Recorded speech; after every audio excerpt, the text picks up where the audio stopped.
Never going back broke. No, never. I ain't never going broke.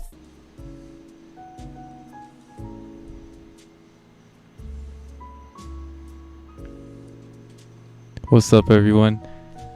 This is Midnight Wealth, where I come to basically talk about anything investing, anything important to me, and also just somewhere where I could teach you guys how to invest your own money rather than just giving it off blindly to a 401k or doing whatever. So in this session, I'm going to be teaching you guys how to properly mark up supply and demand and how to properly enter without fear in order to maximize your gains, getting the best entry possible and the best prices. Because remember, we're trading forex, and even if we're trading index, we're trading to get the best rates. So we got to trade what we see. So let's get into it. And let me know what you guys think about this. If you guys enjoyed this video, definitely hit the subscribe button and also hit that share button as well. Share this video if you find it helpful to all your friends and family. If you know anyone that wants to start investing, the Midnight Wealth community is down in the description below. It's completely free, and as well as we got signals that are coming out real soon, so stay tuned. So let's get right into it. We have the 4 hour for US 30 right here. And what I like to do overall when it comes to supply and demand, I feel like a lot of people like to mark up their supply and demand like this. Me personally, it depends where we are on the chart, right? So I feel like people try to find any type of little point where they could draw a rectangle and it reacts off of. So this is not the case. Like I've seen memes where like there's just so much stuff on the screen, but in reality, I don't do any of that. I stay outside of the box. So think about it like this. You see all these orange points? These are the highest prices that were sold at, and these are the lowest prices that the market bought at, right? So in this case, how can I get the best price? Now, this is why I was talking about fear. Fear is a big thing in this market, and I'll tell you why. A lot of the times, let's say we mark this low and we know that at this area we bought, right? I like to mark my lows like this and extend them all the way to the right. So if price comes to meet it again, what do? I buy immediately with no hesitation around the same price where we bought out before, right? And we're staying on the outskirts. So basically, if I were to place an entry, let's say right here, as soon as we met this area around here, and I were to put my stop loss, let's say around this body right here, or just give it a little bit of space, a little bit under the wick of this one. And then as far as take profit, how am I going to mark my take profit? My take profit is based off the last area where we pushed down at, because I know that's my next obstacle.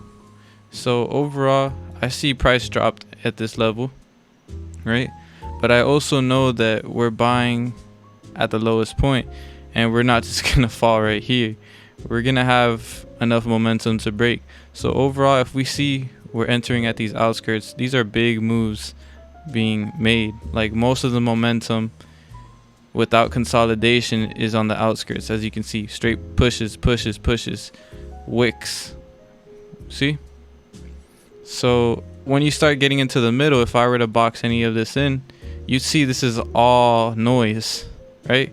So if I block out all that noise and I just focus on the outskirts, I see all these prices are the best prices to sell at. So let me delete this so you guys don't get confused. I would take around here personally, for the fact that we sold a good amount of pips. I mean, look at these 4 candles. We definitely melted, and we We reached down to this area. We bought again from this level. This is a very nice level to buy at. As you can see, from this area we bought exactly at the area where we bought it again. Right here. Not really, I wouldn't have took that. But around here again, we meet it closer. As you can see, bought up again. One candle literally bought it all the way up back to this range. So you guys see the power and just executing in the outskirts. And like, this is not the only thing I can look at. Like, I could see in the past it's done this multiple times. Just this indicator helps you see and helps you stay and think outside of the box for the best prices. We are trading to get the best rates and to exchange at the best rates. So we have to trade what we see. Stick to the outside. If you're just stuck in here, you're just gonna get played with. There's too much foolery happening in the middle, as you can see. So take a look at this. At this level, we sold heavily. We come to meet that level again. What do people think at this point in time on a lower time frame? If we were to mark this area right here, let's see. This, I clearly see buyers are trapped.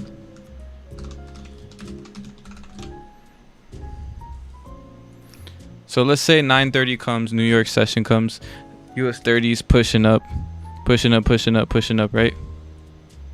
Now there's two strategies to do this. There's a big bug right there. Oh my gosh, whatever.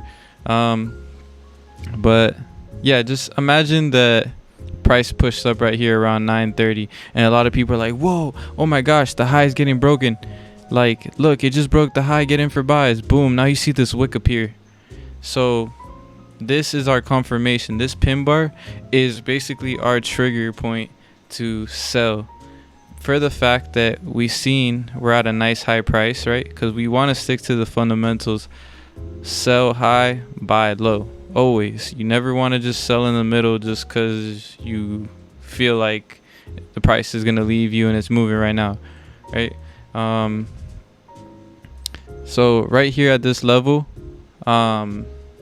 if we go down to the 1 hour, I will show you guys right here. Where is this time frame? All right, I probably got to like zoom out. Oops. 1 hour. Okay, perfect. Let's scroll to the left or zoom out, try to find that. All right, boom. So at this point in time, what happened? We broke that high, as you can see. And if we zoom in, we can also see the 1 hour had closed with the wick coming down. Now let's see how the 30-minute looks to see if it looks any different.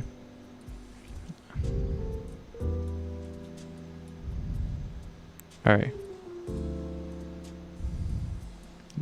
So a pin bar is basically, now look at that. The 30-minute actually ended up gapping up. So imagine, a lot of people are like, oh my gosh, it just broke the high. Market probably just opened around here too. And then it broke the high, gapped up. People are like, oh my gosh, it's gonna fly. Like, look, it's above. Like, look at all that buying power. Boom, it ended up falling. Because of why? Because right to the left, we sold. So this right here was obviously just a trap in my eyes. Okay. And you know me, I like to stick to the 4 hour, but always do top down analysis. So keep this in mind, right? Higher time frame rules. So let's say you see this same scenario, but in the monthly, the weekly, the daily, scale down, right? You always want to sell high and you always want to buy low. So what does this mean? If we're on the monthly, let's say, we reset it. Right now, we're at a nice high price.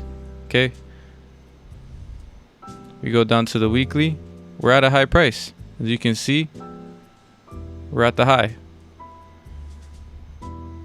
Now, let's scale down to the daily. And remember, previously here, we sold. We're around the same area. We still haven't melted as much as it did over here. So we got to watch out for the sells. right now that we're in the daily, we see where could this possibly sell at. We've been consolidating for quite a while now in the daily, right? But I'm still aware that I'm looking for sells. Now, 4 hour. And I like to extend my charts out like this. When they're too like stubby and stuff, it's kind of hard to see the wicks and just the overall market structure. So over here, I see that we're currently flying up. Now, US 30, right now it's 11:32 p.m. Eastern. So I know that my opportunity is not gonna really come until tomorrow morning, 9:30. Stock market opens and US 30 is affected. I would basically wait for an entry around the price, the area where price sold at the most, right? Our most common area is right here for sells. So I would say this is a fair price for me to sell at.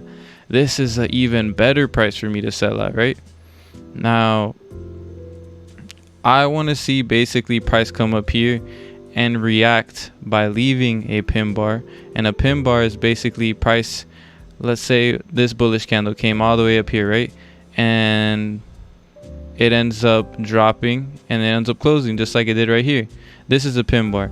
And imagine this was the opposite. So something like this candle right here, where price ended up, coming up right here, dropping, right? And then pulling up right here.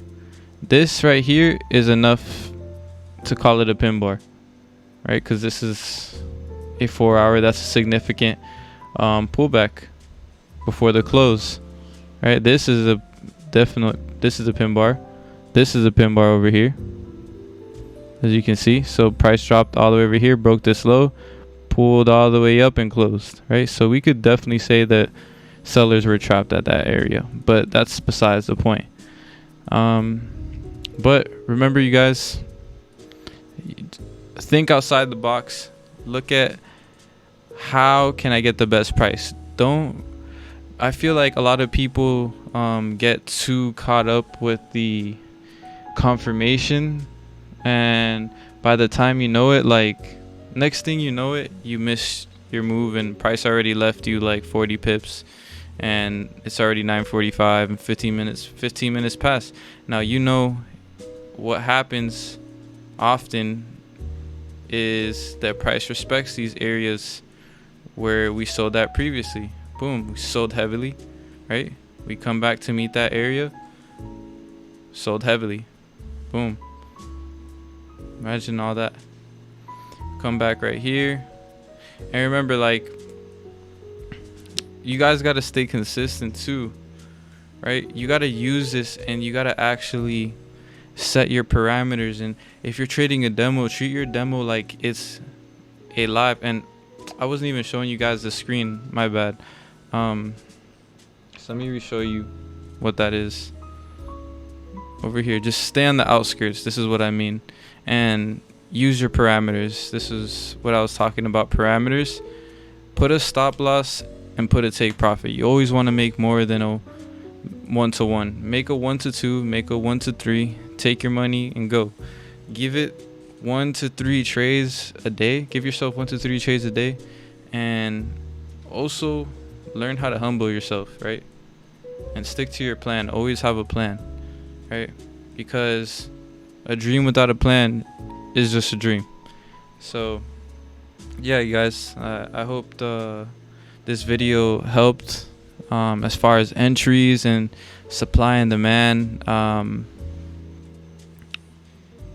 I didn't really actually, now that I think of it, I didn't really actually explain what supply and demand. I'm not going to really explain the actual definition of it. I'm just going to explain it as far as trading terms. Supply is the roof, demand is the floor, right? So as you can see, this is the demand zone, this is a demand zone, demand, supply, like this is just highs and lows, and you're marking them up. And let's say price breaks this level right here, right? This now becomes a floor, right? But when it comes to entry, you don't really gotta wait. I mean, don't get too confused on this. When it breaks this, what you're basically gonna see and do is mark up this level right here. You know that it's gonna reach over here. We know that to the left as well, we sold pretty hard. So price probably just wants to extend, take out some early sellers at this level, and also induce buyers at this level and sell off at this wick, right? So that's just a little bonus. But yeah, you guys leave some feedback in the bottom. Tell me what you guys think about this tutorial. And yeah, this is just proper supply and demand, and this video is mainly on how to execute for the best rates possible, which I believe is overall the most important thing for you to do in trading, is to get the best entries. People are like, you don't have to focus on the best entries, Me personally, I'm more comfortable when I catch the top or the bottom, and you also got to be willing to risk. So enough talking. Peace out, guys. Subscribe, like, comment. Yeah.